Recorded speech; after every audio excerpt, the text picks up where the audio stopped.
नमस्कार बच्चों, आज हम पाठ 15 भक्ति के भाव सुमन के प्रश्नोत्तर करेंगे। पहला प्रश्न है, मीरा को राम रतन धन किसने प्रदान किया? तो बच्चों, किसने के स्थान पर आएगा? प्रभु श्री कृष्ण ने। तो पूरा आंसर होगा मीरा को राम रतन धन प्रभु श्री कृष्ण ने प्रदान किया। अगला है, रैदास को किसकी लगन लगी? किसकी के स्थान पर आएगा? भगवान श्री राम की। तो पूरा उत्तर होगा रैदास को भगवान श्री राम की लगन लगी है। अगला प्रश्न है, चंद्रमा को रात भर कौन देखता रहता है? चंद्रमा को रात भर चकोर पक्षी देखता रहता है। मीरा हर्षित होकर किसके गुण गा रही है? मीरा हर्षित होकर प्रभु श्री कृष्ण के गुण गा रही है। रसखान अपनी आंखों का सुख कैसे प्राप्त करना चाहते हैं?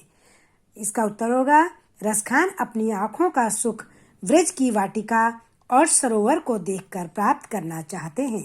अगला है, रसखान के आराध्य कौन थे? रसखान के आराध्य श्री कृष्ण भगवान थे। बच्चों, अगला प्रश्न है, भक्ति भाव से पूर्ण पदों को कंठस्थ करके नीचे लिखी पंक्तियों को पूरा कीजिए। तो आपने इसको याद भी करना है और बुक से देखकर पूरा करना है। आगे है, पठित काव्यांशों के आधार पर सही विकल्प चुनकर सही का निशान लगाइए। ईश्वर चंदन के समान है तो भक्त किसके समान है? पानी के समान है। सोने के करोड़ों महल कौन न्यौछावर करना चाहता है?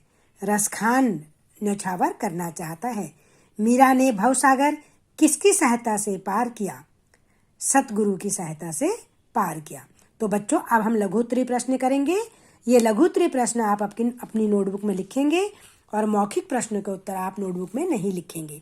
ये सिर्फ आप याद करेंगे और समझेंगे। तो बच्चों, पहला प्रश्न है, सोने में सुहागा को मिलाने पर क्या परिणाम होता है? इसका आंसर है, सोने में सुहागा को मिलाने से सोना अधिक चमकदार और शुद्ध हो जाता है। रैदास ने किस प्रकार की भक्ति की है? रैदास ने निर्गुण प्रकार की भक्ति करके अपने निराकार प्रभु को सर्वव्यापी मानकर, सर्वव्यापी मतलब सभी जगह मानकर समर्पित भाव से दासी भक्ति की है। दासी भक्ति मतलब अपने आप को दास माना है और प्रभु को मालिक माना है। अगला प्रश्न है, मीरा ने राम रतन धन किसे कहा है? मीरा ने राम रूपी रतन धन प्रभु श्री कृष्ण के अमूल्य नाम को कहा है। श्री कृष्ण ही उनके आराध्य प्रभु हैं जो उनके दुख दर्द को हर लेते हैं, यानी कि खत्म कर देते हैं। अगला प्रश्न है, गिरधर नागर का क्या अर्थ है? गिरधर नागर का अर्थ है गिरी अर्थात पर्वत को एक उंगली पर उठाना या धारण करना, है ना।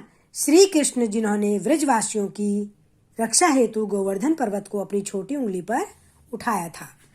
अगला प्रश्न है, कवि रसखान कृष्ण के किस रूप पर मोहित हैं? कवि रसखान श्री कृष्ण के उस रूप पर मोहित हैं जिसमें वे अपने हाथ में छोटी सी लाठी और अपने कंधे पर काला कंबल धारण किए गायों को चराने जाते हैं।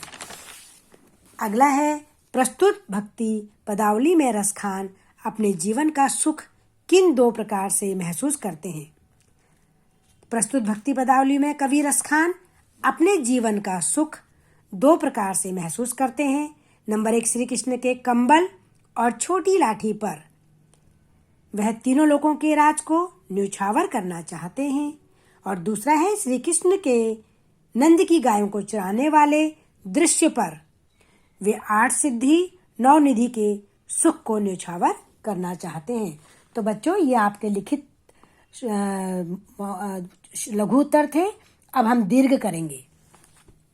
दीर्घ है, रैदास ने भक्त और ईश्वर के संबंध में किन किन उदाहरणों को स्पष्ट किया है?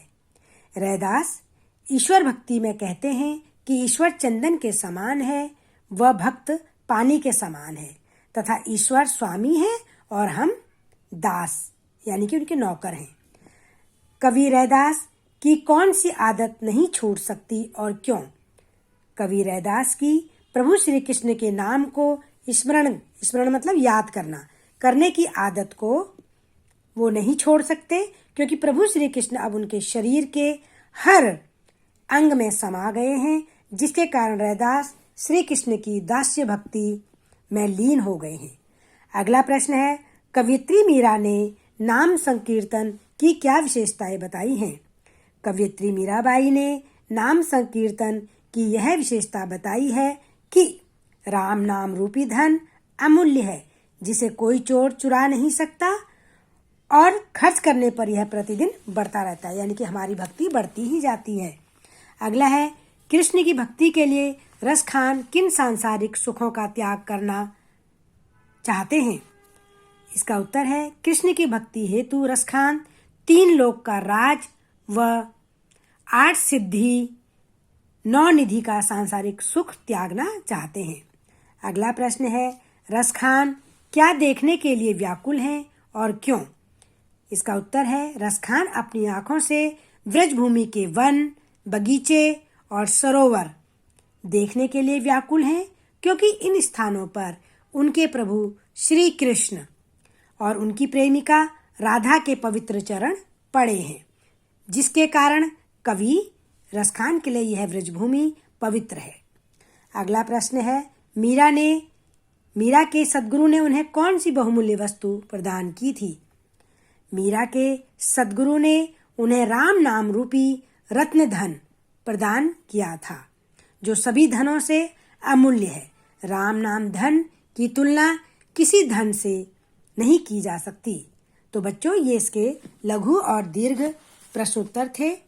आप इनको अपनी नोटबुक में सुंदर सुंदर राइटिंग में करेंगे और इसका मैंने आपको भावार्थ कक्षा में समझाया है ना।